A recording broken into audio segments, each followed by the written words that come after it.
Thanks so much for joining us here for this live edition of DJNTV.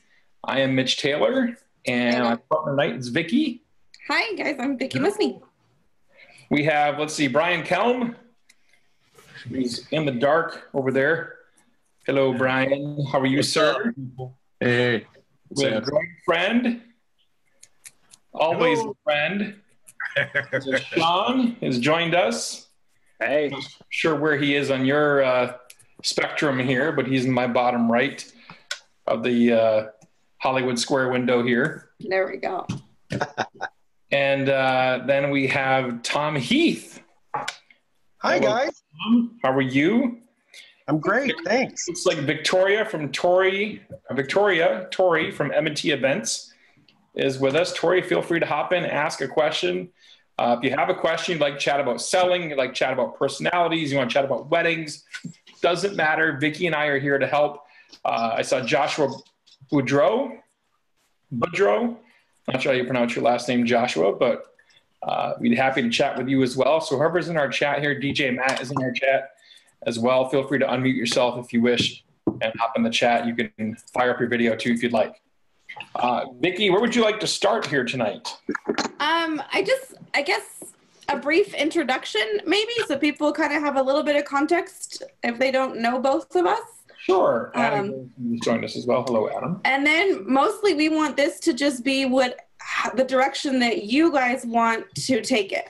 So if you have specific sales questions, things that you're maybe analyzing from this past year that you want to consider doing differently for 2018, or if you just want to get our opinion on something or hear from other people in the group. So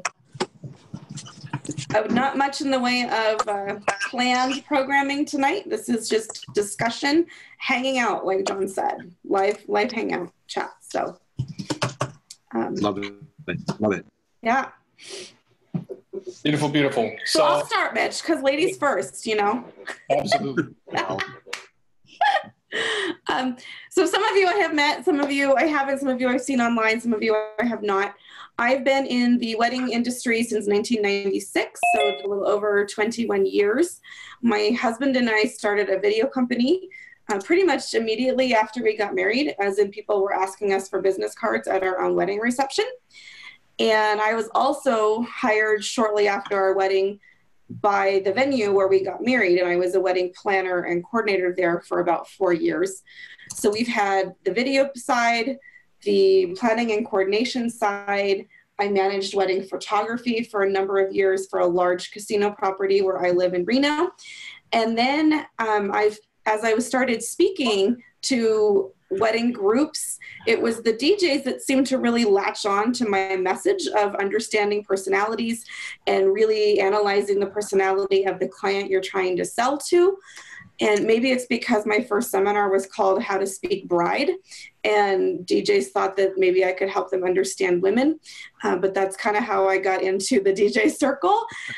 And after several years of speaking at conferences, at Mobile Beat a couple of times, at the Canadian DJ show and Arms DJ, I ended up getting into DJ Trivia. My husband and I were the first non-DJ company to buy into DJ Trivia.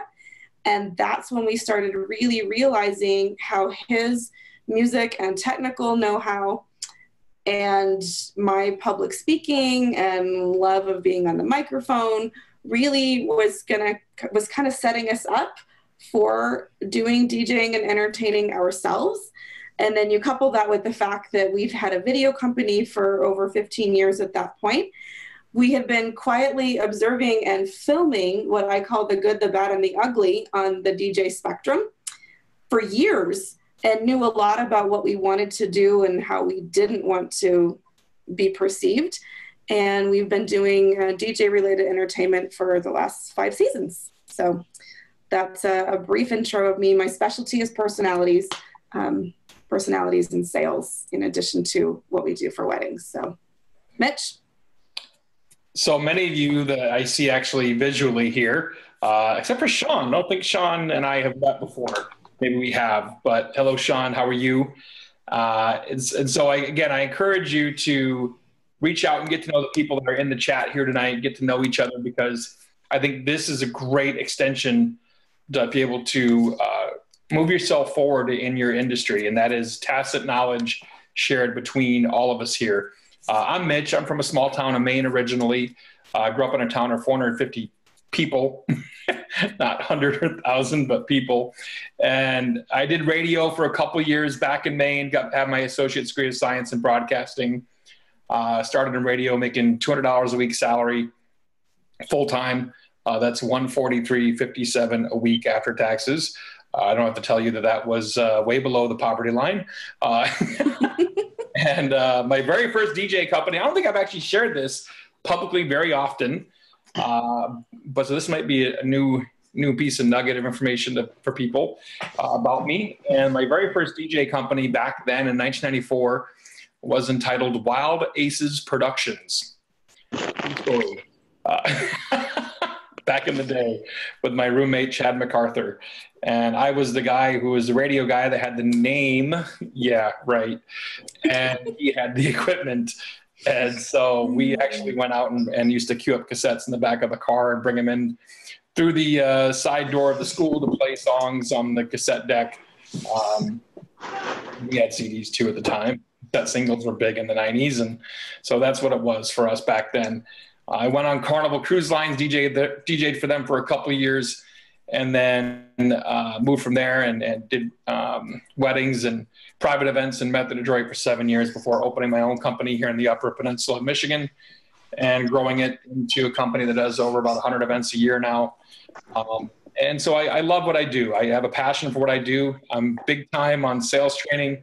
I've worked with Jeffrey Gitomer, the America's best-selling author of America's best-selling sales book of all time, Little Red Book of Selling. Jeffrey, as Brian knows, has the new book coming out, a revised version, Little Gold Book Against Attitude coming up, and we're looking forward to that. And I'm a big, I believe in two things. You never arrive, and sum tertius. And sum tertius is Latin for I am third, which basically means if you always put your client's needs ahead of your own, you'll win way more often than not.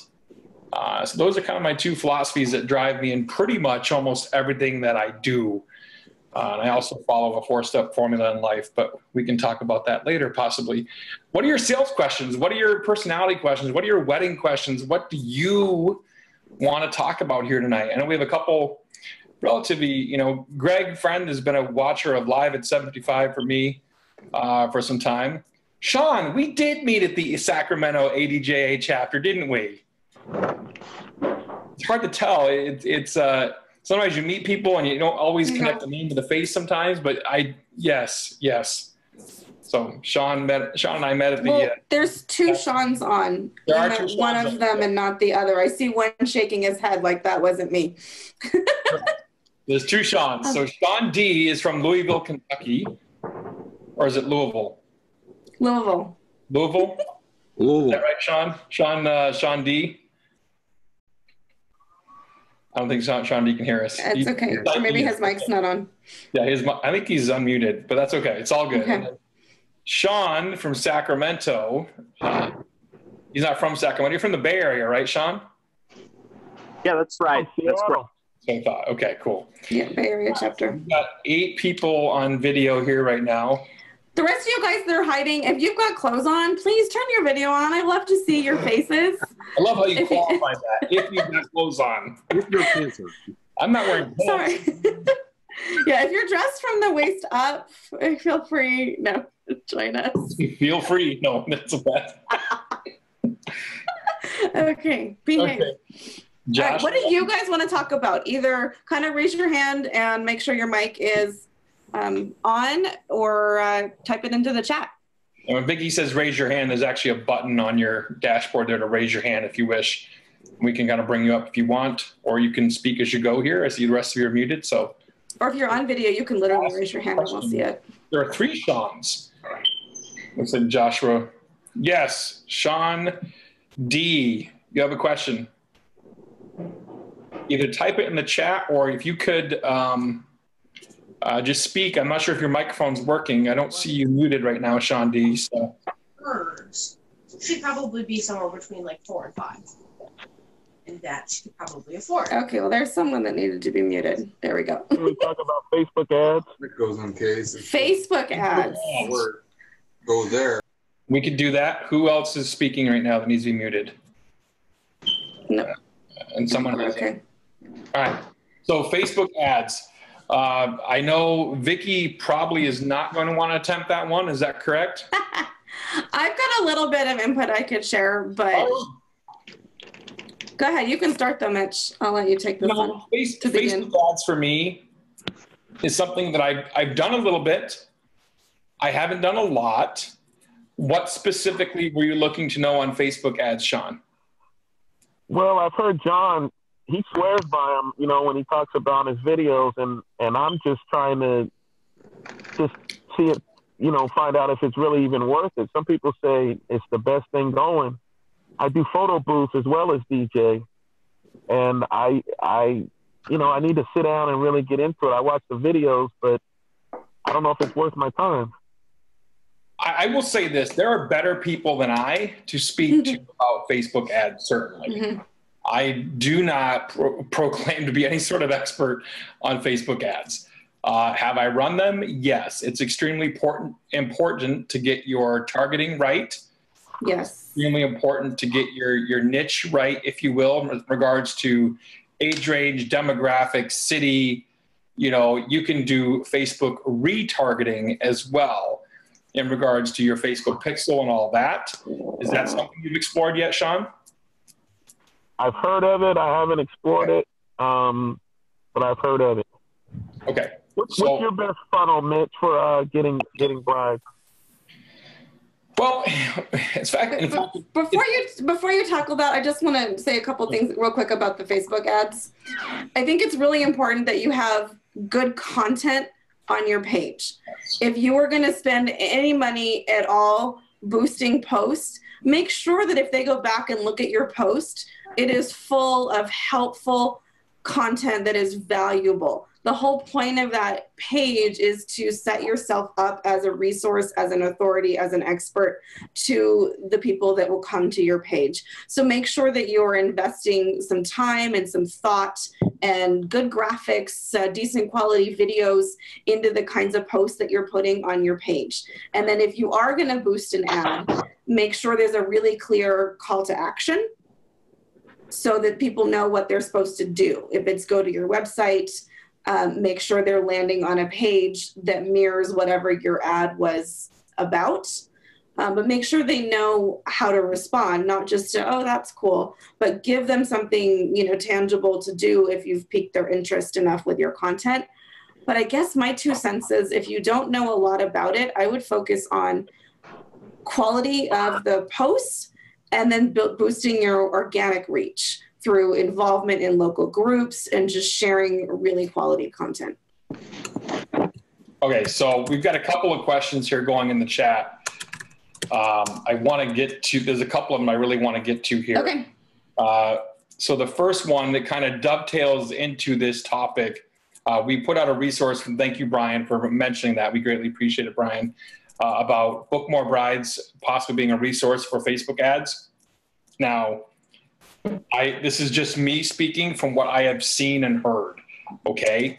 I've worked personally with Stephanie and Jeff before from a standpoint of actually sharing my seminars on their Book More Brides platform.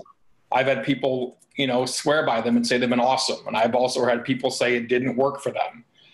So I've just seen both. And I'm not, you know, endorsing necessarily, but I'm saying that definitely something you may want to check out and see if it could work for you. So that's the first thing.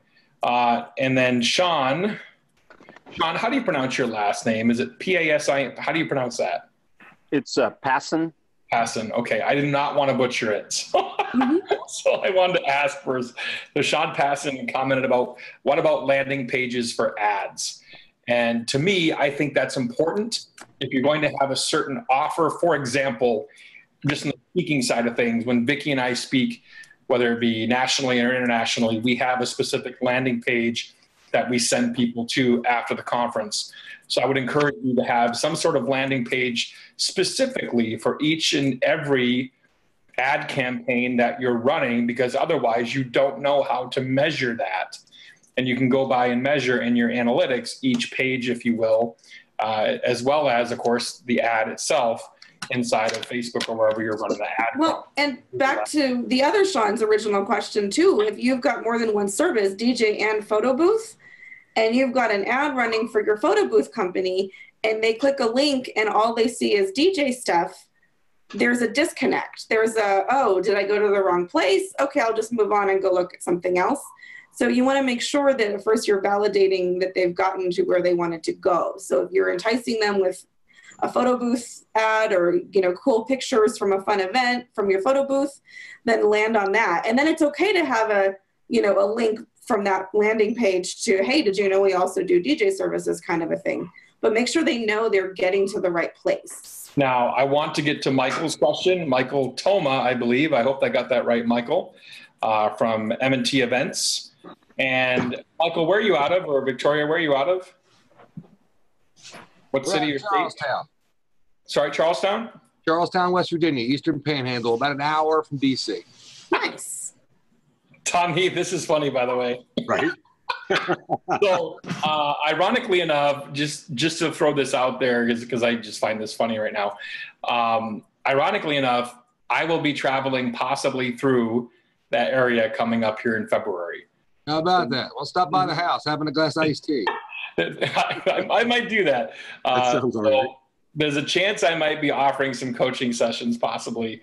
I'll make my way through. We're doing a mixing symposium. My friend Tom and I are going to be attending a mixing symposium down in Bluffton. So there's a chance of doing some coaching sessions on the way through. So if you're interested, just hit me up sometime later. Let me know. We'll see if we can work out. But yeah, Charleston, West Virginia. So I want to get to your question, Michael. I'm going to answer that here, but I want to hit Joshua's super quick here. Hello, Joe. Good evening. Welcome to the show. And the point that we had from Joshua was Joshua said he ran one ad on Craigslist and got more scammers than anything else. I would encourage you to, you know, fish where your fish are, if that makes any sense from a standpoint of, you know, specifically knowing who is your ideal client, who do you do your best work for, and going back through your past reviews and specifically getting into figuring out who do I love working with? Who was that bride or that client that was just like, man, I was so geeked after their wedding or after their event that I really loved working for them. And now where do they consume? Where do they live? They work, they eat, they sleep, they play. Where do they shop? Yeah, advertise there. And that may not be Craigslist. So you got to know where you fall in the market. Are you high end, middle of the road, low end? And nothing wrong with any of those. Okay, just question where you are, and then decide where to put your efforts, if you will. All right. So I want to get to Michael's question. Let me just repeat Michael's question here so I have that. Michael says, I want to get out from behind the decks and engage my crowd more. What do you need to look for when hiring another DJ? Should they be experienced or just have a desire to play?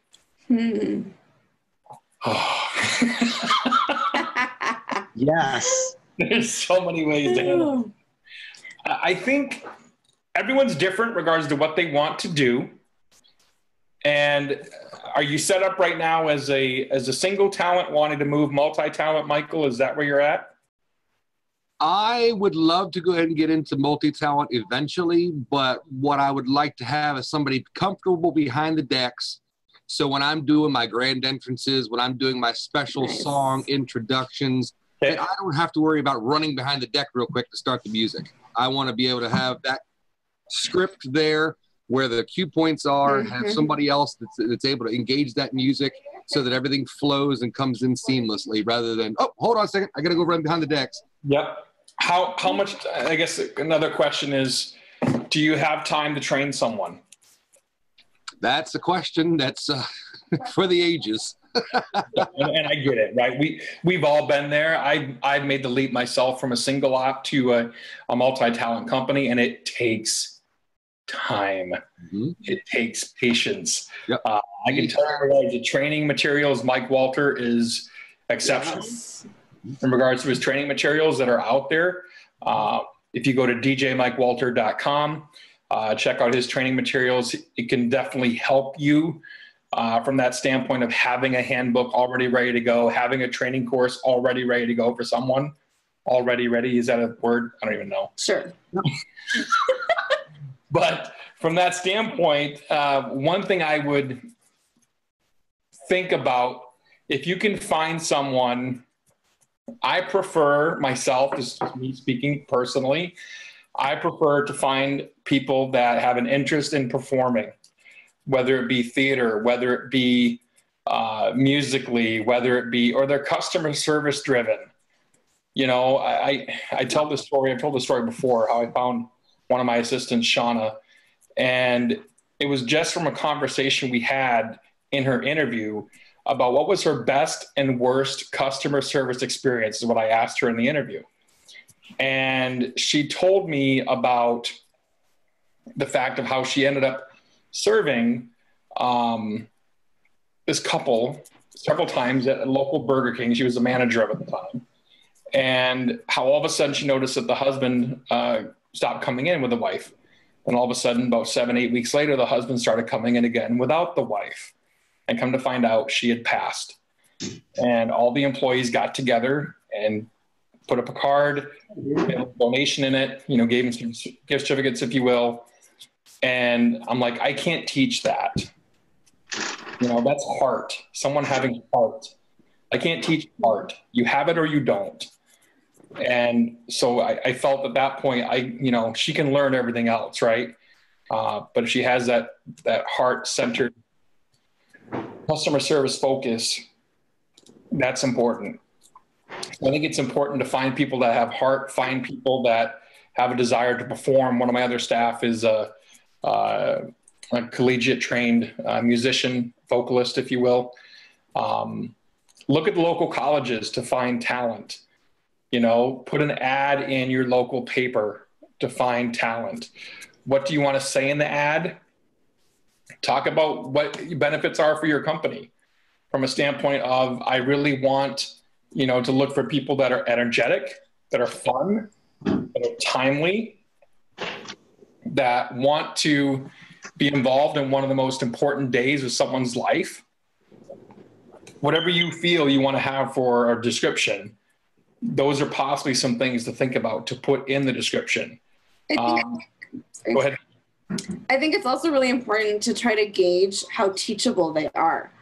I'm not against hiring someone who already has some experience or background, but I would think the caution of hiring someone who's already been DJing on their own is sometimes you can run into this, well, I already know this. And to me, having somebody who's teachable is really important to me. My husband and I, as I mentioned, we are DJing.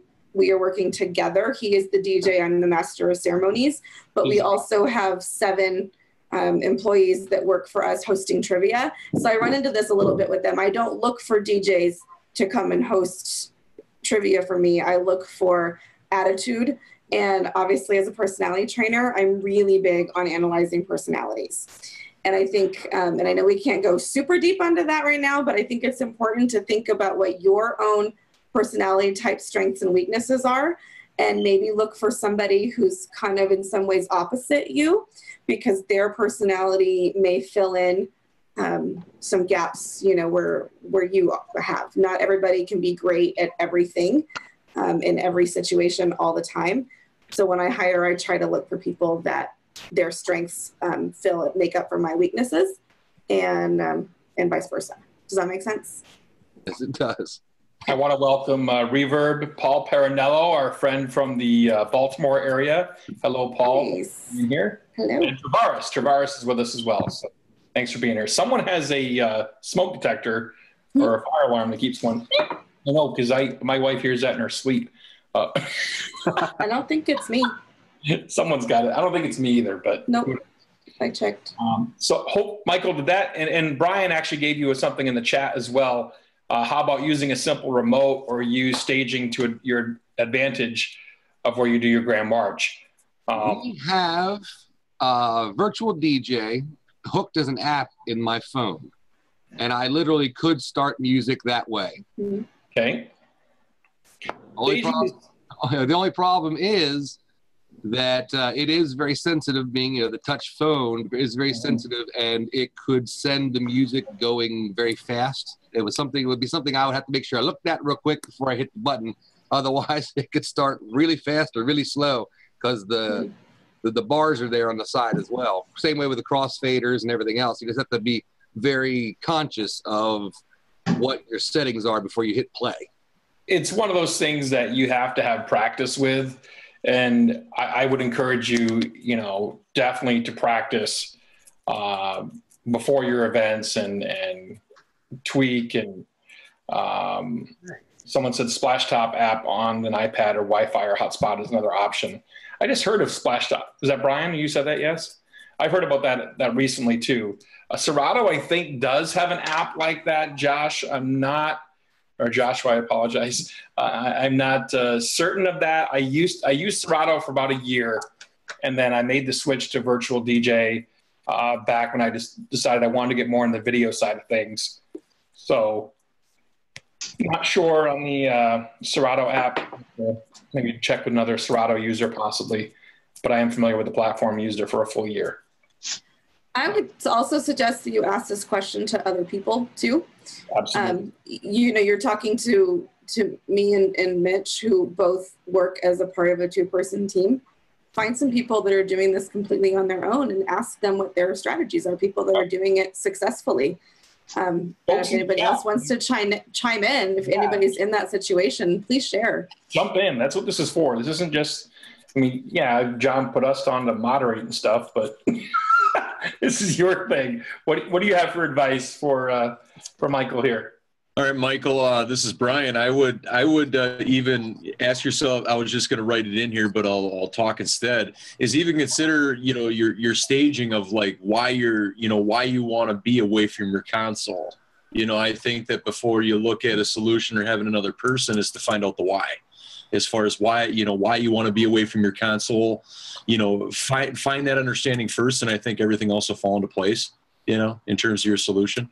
Do you want to be closer to your guests? Do you want to be closer to the wedding party? You can have a music stand off the side. Does it depend on the room? Guest count, that kind of thing. So I think that there's a lot of things to consider there. A lot of things are to be considered there. Sometimes you feel like you're way far away from the guests, and sometimes I am very close to them.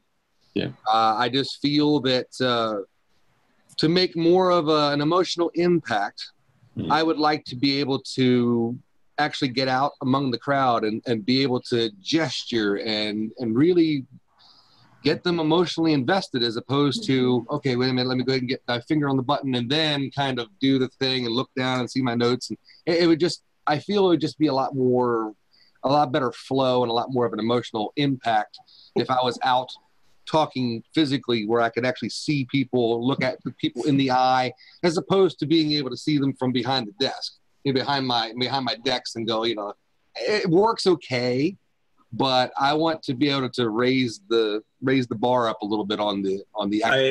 I also think it has a lot to do with how you go about doing that. Like when you do your opening statement, or like you say, everybody to get seated for dinner or what have you, or gather on the dance floor.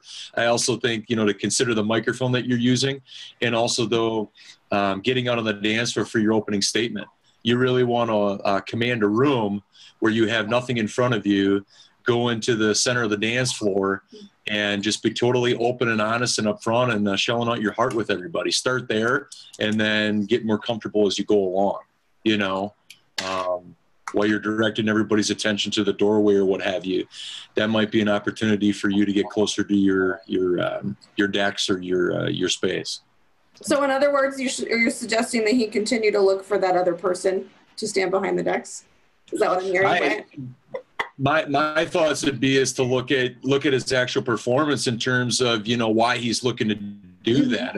I think that if another person is needed, that's great, but I don't think that the answer's there. I think the answer is in looking at his scripts you know, and obviously it's going to be subjective based on the venue he's performing at. And each one is going to have different intricacies. But I think to look at his performance and to be like, okay, you know, where do I want to go with this? You know, do I want to have different things that I do in different venues, or do I want to have one solid structure across all things? And then if it just so happens should be where he wants to bring on an employee, great. But I don't think that that's the answer to start with. I think it's an examination of, you know, the tools you're using, how comfortable you are by even walking out on the dance floor, which is not the easiest thing to do, you know, unless you've done it for a long time, but you still get butterflies where you have nothing in front of you. You're just having eye contact with a bunch of people that you may or may not know, you know. That'd be my thing, is to start there, you know, with an opening statement on the dance floor. I think Brian brings up a good point. These are some things to look at from a standpoint of performance. Have you ever had someone ride along with you, Michael? Have you ever, you know, videotaped your performance and looked at it afterwards and looked for ways to improve? We do a videotape. As a matter of fact, where'd she go? There she is. My wife is down two boxes below me. Okay. She is, yeah, exactly. She is my technical advisor, my computer genius, queen of all technology. Good. And we are actually looking to go ahead when I have just one gig, actually working with her to go ahead and get behind the decks to do that so that I can get out. I was looking more along the lines of she had to go someplace else. Who would be my backup? Mm-hmm. Yeah. Yeah. One of the good things about, and I'm sorry if I'm jumping in, but one of the good things about having a two-person team, and this is something that we just took on in the last couple of years, is that it's a built-in backup. You just said the word backup. It's a built-in backup. You know, if something does happen, say you have a huge venue, and this happened to me just this year, where the head table was almost a city block away from where our DJ was set up. And it was just a one-person team. So when I handed that mic to the maid of honor and she was talking really, really softly, I had to run back to my board to turn her up after, of course, coaching her, okay, hold it like an ice cream cone and talk like you mean it. That didn't happen. So then I get back up and I hand it to the next girl who I know is going to be loud. And I said, okay, you're going to have to talk softly. And she didn't listen. So I had to run back and turn it down, you know, to avoid any kind of feedback or anything like that. So, you know, a two-person team, if you can make it happen, great. If you can do site visits on your venues, that's great too. So, yeah. Thank you. I think that with the emotional, Michael, with the emotional connection and whatnot, the best thing that comes to mind right now is to have a camera on you, you know, and I would have your wife assess, and maybe some of your customers assess, you know, as far as how you're perceived, you know, like when I look at video myself, I just switched up my microphone. I no longer use a handheld. I use a headset because of my broad shoulders, my formed brow. And I'm a tall guy, and I could look very deceiving to people. Adam is smiling because he knows. I look like Brock Lesnar in training. So, but that's just something that I've observed from training and whatnot, that you'll see things about yourself that you would not see unless you're in video, you know, of yourself on that spot wherever you are doing your introductions or what have you. Now, I can be quite formidable as well. I'm not sure how tall you are. I'm 6'2". And 310. I'm not the most you know, gorgeous man out there, so I can be a little bit formidable to some. Well, I'm sure your wife would beg to differ. It's so funny to me listening to you guys talk. First of all, the husband-wife dynamic you guys have, and that she's the computer or technology expert, completely not our situation at all. And which is why I've never emceed anywhere other than from the middle of the dance floor, because I never have a reason to go behind the decks. That's not my territory. I don't go back there. Craig doesn't use my microphone, and we're still happily married. And it works for us. But I'm also barely 5'1" with shoes on. And so I rely on that, the look of authority that comes with a handheld mic. And I have to command a presence from the middle of the room, even if it has nothing to do with my stature or my demeanor. I have to find other ways to create that when I'm out there. So interesting to hear the other perspective. And Michael, another thing that comes to mind is that Bill Herman, if you're not familiar with him, I would recommend watching some of his the Creative License podcast. He did one recently about what makes or breaks a great introduction. Number one is that you command a room, okay?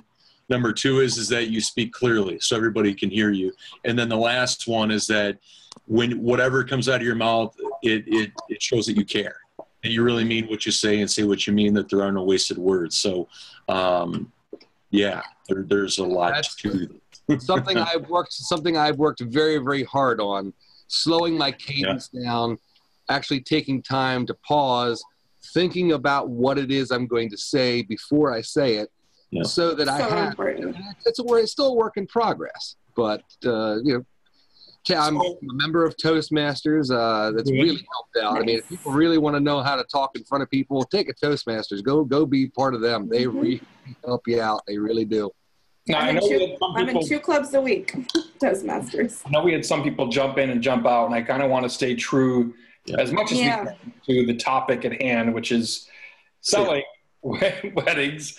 However, I'm a firm believer, as you probably heard me say, if you've been a follower of mine for any stretch of time. One of my favorite sales quotes is "Sell when you perform and perform when you sell," from my friend George Lopez out in California, and that's a very true statement. So realize that it's cyclical. So we kind of delved into performance a little bit here tonight, but realize that that also is a part of sales, that you are selling when you are performing, and you're performing when you are selling to a client. And Greg is showing my book. Thanks for the plug, Greg. Your check's in the mail. But yes, I absolutely agree with Toastmasters and things to think about on performance. Another one that might help you, Michael, to put out there, a friend of ours, we've had him on the podcast before, Jim Collins. He's had Vickie and I both on his stuff. He has a group called Showcasing Your Talent as a Master of Ceremonies on Facebook.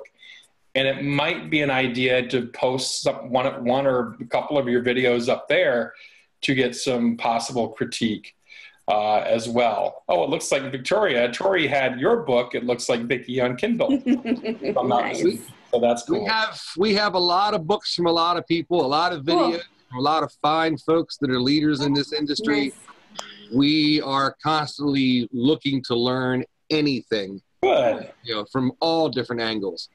When you mentioned Jim Collins, Mitch, besides that Master of Ceremonies group, he's also got one for multi-ops. And even if you're not there yet, you might ask if you can join that group. It might give you some insight as to how people went about finding some of their staff and what has been successful as they made the transition into becoming a multi-op.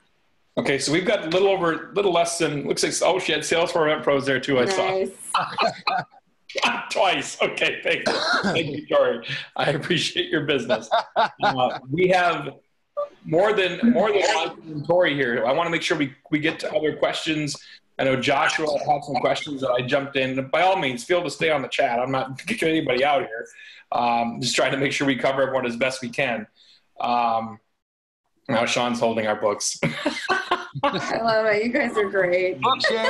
This is awesome. Greg has a question. Go ahead. Fire away, Greg. You know, one question I do have is in regard to, like, everything that we're all talking about is excellent, but it's in regard to the value aspect. Like, you know, you get that call from the couple, the bride calls up and says, you know, I'd like to get a quote, and what do you charge for this, and this, and that type of thing. And I always like to find out what the couple is looking for.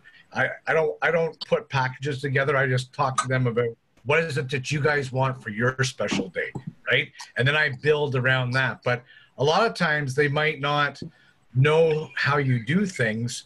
And, you know, majority of my business comes from word of mouth and people being at different events that we do.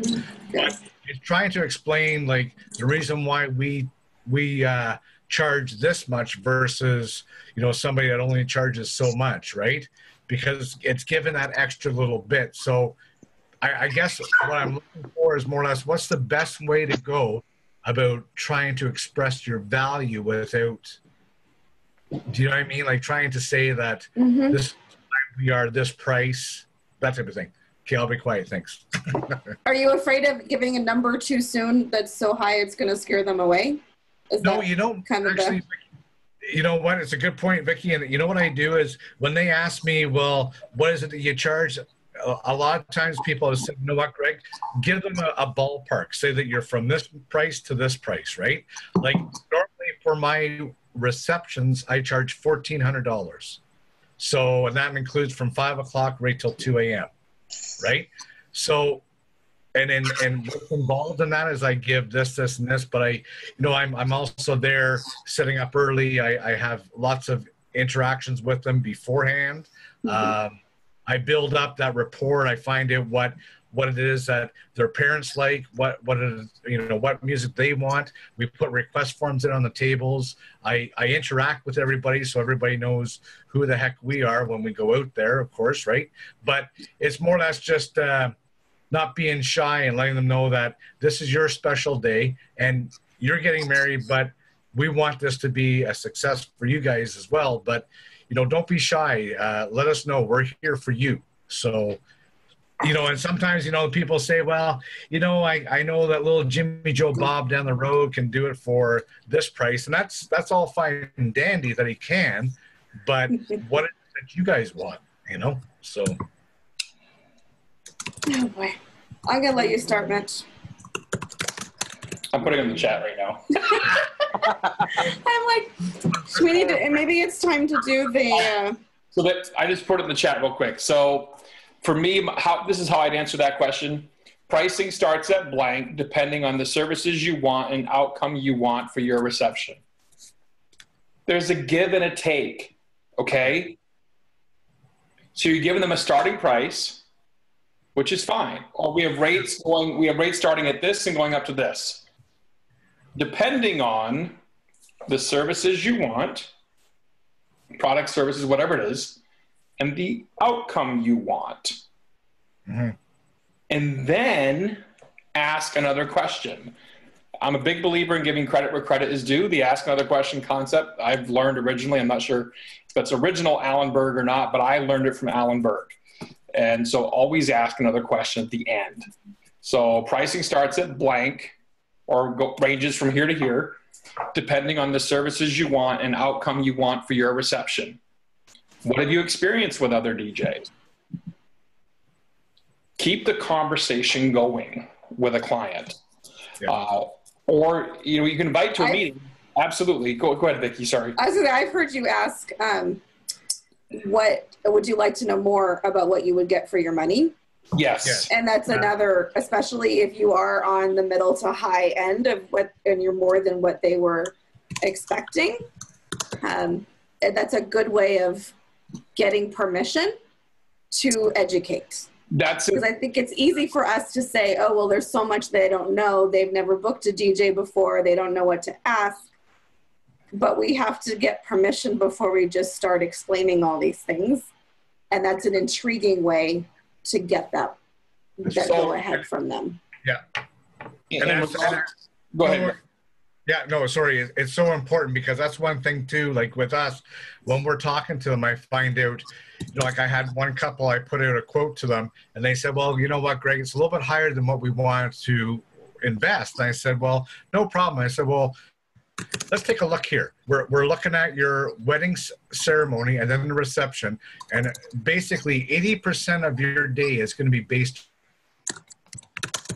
So I said, what is it that you want your guests to remember? Or what is it that you guys want to remember? Not about your guests, but what do you guys want to remember about your day? I mean, everybody's going to talk about, oh, you know, she looked beautiful, or the food, but they're going to remember the night or how was that event, right? And that's where I talk to them and I say, like, you know what, why don't we get together first? before we even decide on putting a quote together, and find out if we have a good fit. Let's meet each other. Let me learn more about you. It's not about us. How can I help you make your day special, right? That's what I do. So the whole idea is a lot of people like that idea, and really I do have a good closing rate where I get people coming aboard, but it's just those ones that call up and say, well, you know, how much do you cost and stuff? And I think it's just more less for me talking to them and understanding that, like teaching them and telling them, you know, this is what we offer and here's what we do versus Jimmy Joe Bob or whatever, you know? Yeah. I don't know. Michael asked the question of expanding on outcome. Site-stated services you want, outcome you want for your event. For me, that's continuing the conversation. I put some notes in the chat. You know, what have you seen from other weddings you've been to? We had David Hoyt on the stage last year at Mobile Beat, you know, and he asked a great question, very similar to that. You know, what have you seen from other DJs or something like that? Or tell me about the best wedding reception you ever went to, you know? I think was what David's question was, if I'm not mistaken. And so when you ask questions like that to continue the conversation, that gets to the outcome. And if they state something from a standpoint of, well, I don't know, they're all kind of the same. Okay, so how do you think they hired those DJs that were all kind of the same? I love asking them to tell me about a wedding they've been to where they loved the DJ. Yes. And if they can't think of an example, then I know where I want to take that conversation. Right. Yeah. So, If they come, like as Mitch said, if they come back with, well, you know, DJ's just a DJ, like I haven't seen anything that I've loved. well, and that's another question because you're finding out what they want. So that speaks to the outcome as Michael was asking is, okay, I don't know, they've all been kind of the same. Is that what you're looking for? Now that gets in the dichotomy, the dynamic between what they think they want versus what they know they want. Mm-hmm. Oh, all I need is a DJ. It's okay. So what have you seen at other weddings that you've been a part of in regards to DJs? Are they good, bad, indifferent? What have you seen? No, they all been about the same. Is that what you want? Well, no. Okay, so there's going to be a difference here, right? And that's where you have the conversation. Exactly, and that's the thing that I found too, is that even when I've spoken with the couples, is letting them know, like, you know, talking to them and letting them know about, you know, the songs they want for when they walk down the aisle and all the different steps, right? And I give them that process, and they sit back and they say, "Wow, Greg, we never knew about all that stuff." And I said, "Exactly. It's not just, you know, hitting play on a button and then there you go, right? It's bringing everybody involved and getting people involved." And so, yeah. Greg, I have a question for you. What's that? Maybe you do this, maybe you don't. But if you don't, I'd like to give you one that really helps tie this back to emotion. When you were talking with the bride and groom about their ceremony music, how are you defining it? For processional, for recessional? For both. Okay, how specific? Are those the words you use? How are you defining processional and recessional? So when I say for the ceremony music, like what type of music are you looking for when the guests arrive? You know, do you want to have, like, what songs are you looking at? Yep. And I let them know that I have a huge selection and help them out with different ideas. Do you want, you know, the classical, or do you want just instrumental, or do you want this and this? And then for when you know, the bride, when the groom comes in, is the minister or the priest going to come in first, and then the groom, and then the groomsman coming in afterwards? And then how are you going to have it when the bridesmaids come in, and then the bride, and then, you know, who's going to bring in your mom or the parents and that type of thing, right? And yep. A lot of times we can have, you know, the groom will bring in your mom and his mom together, or the groom will bring in his mom and then the best man, and we can have two different songs, you know, or one song, right, and then figure it out and do it that way, right? And then the song for when the bride comes in, is it going to be the flower girls and the ring bearer beforehand to that same song, or are they going to come in behind the bridesmaids, right? And then I mentioned when you sign the registry what song do you want for signing the registry, and then when you leave the hall and that type of thing, right? So is it going to be uplifting and yeah? Hold on. I'm out. Okay. I love explaining it this way. Okay. Maybe it'll work for you, maybe it won't. But this, I find, works really well for me.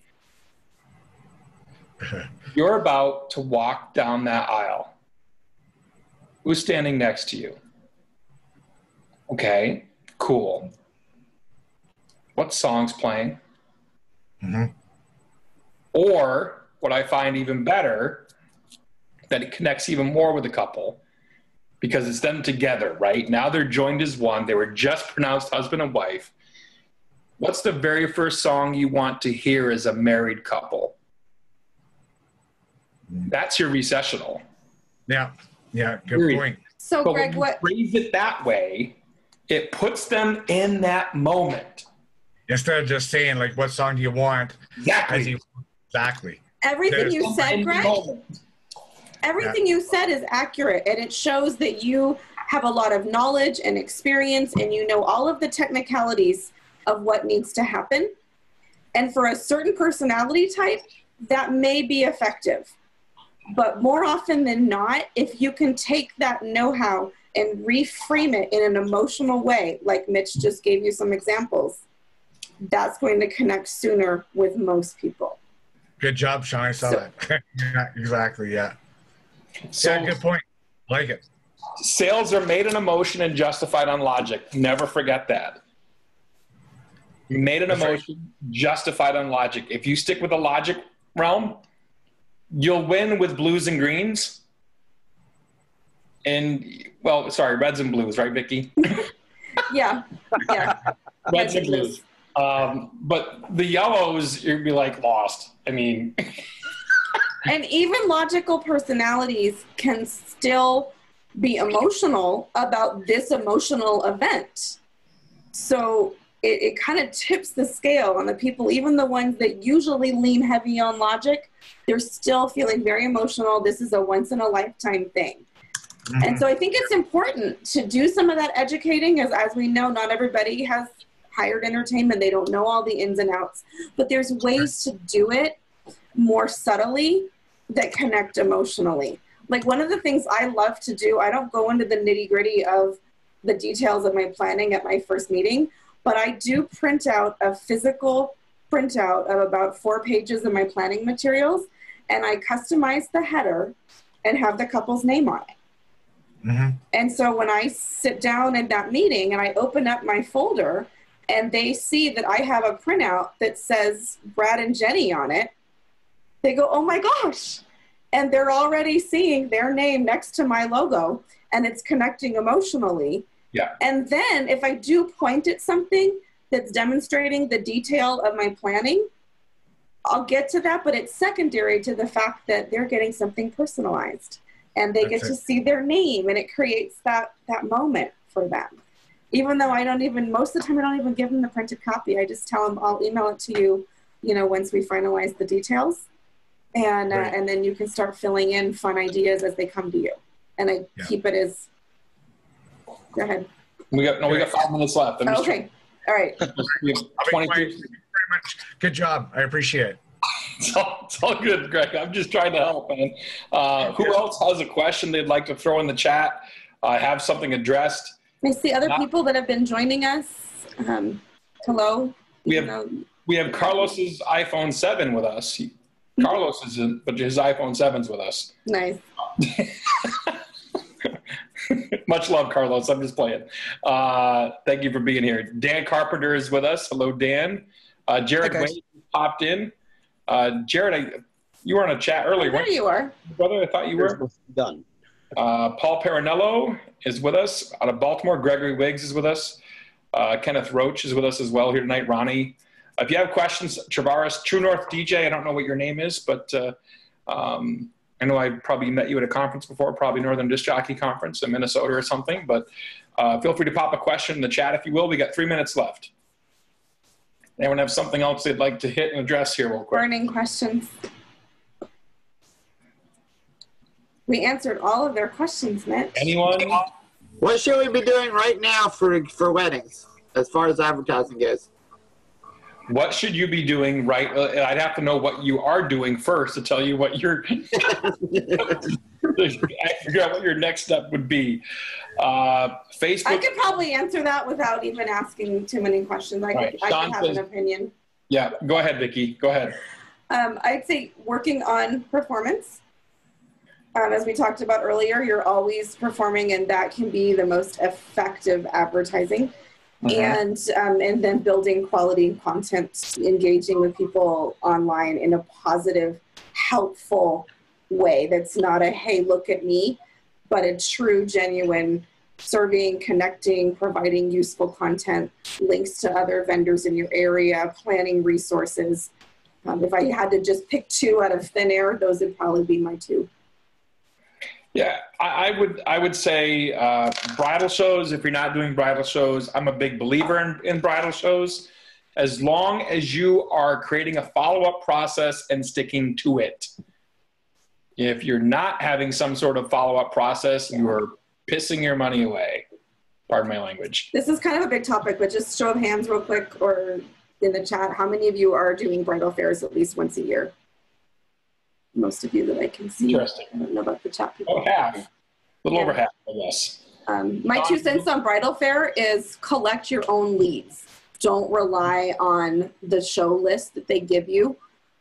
Track all of the actual real conversations that you have with people and build in a way to communicate with them directly.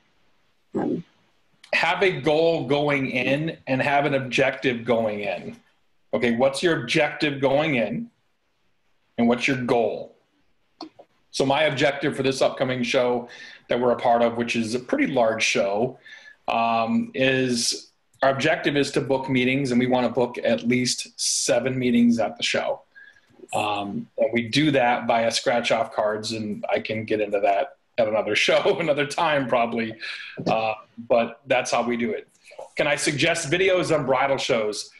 Sean, if you search DJNTV archives, I know I have done at least 1, probably 2 myself personally. I know John Young has done others as well. We've done a couple whole podcast episodes about them as well. Yes, Vickie and I have also done podcasts. So if you search the DJNTV archives or search Creating Connections podcast on YouTube or Creating Connections podcast on YouTube or on iTunes, you can subscribe either way to us on YouTube or iTunes. Or if you ask that question again in the Sales for Event Pros forum, we can post the links to specific ones there because we are kind of running out of time. Creating.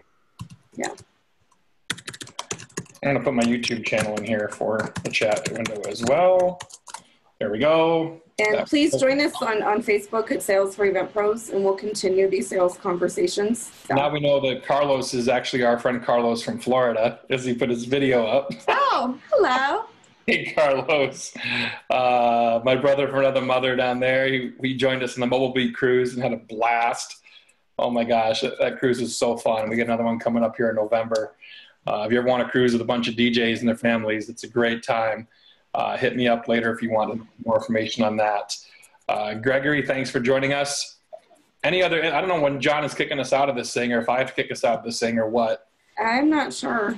I think it's all I know is I have to interview someone in 15 minutes. Okay. So I have an employee that I had to shift the interview to accommodate all of you fine folks, but it's still early out here on the West Coast. You're very welcome, Tori. You're very welcome, Joshua. Dan, am I getting kicked out of this thing or what's going on, Dan?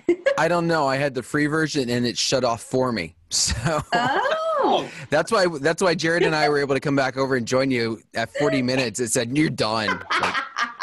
MJ was offering some tidbits for next year and it cut him off mid-sentence. It was, I have the pro version as well, so that's why I just keep going, baby. You could go all night if you wanted to. I could if I wanted to. I don't want to. No, we're gonna do these more often. I think. Yeah. I think it was great. We had up to 20 people at one point. Looks like on this show, so that was good. I think anyway. I don't know what John's hope was for this, but I'm happy with 20 peeps chatting and we love seeing your comments in the comment section, but go back to John's original post and share comments there. So that he gets the feedback and knows, you know, topics that you guys want to keep talking about and what you liked about this format, because this was the first time trying it. So send that feedback to him, post your comments over there where he can see them. Yes, we greatly appreciate your comments, your feedback. If there's anything you'd like to talk about for a future episode for DJNTV, we're all about feedback and wanting to know what you want to get out of these nighttime chats with us. Anything we can do to help you, we're here. So thank you all for being here tonight. Greatly appreciate it. Thank you for being a great supporter of DJNTV and Disc Jockey News. The things that John Young puts out for disc jockeys is just amazing, and Vickie and I are happy to be a part of it. Yeah, very glad to be here. So, thank you. Happy New Year. Yes, Merry New Year. We already passed that. Happy New Year, all the best. Happy New Year, you guys. It's been really fun. Thank you for joining us tonight. Appreciate you all.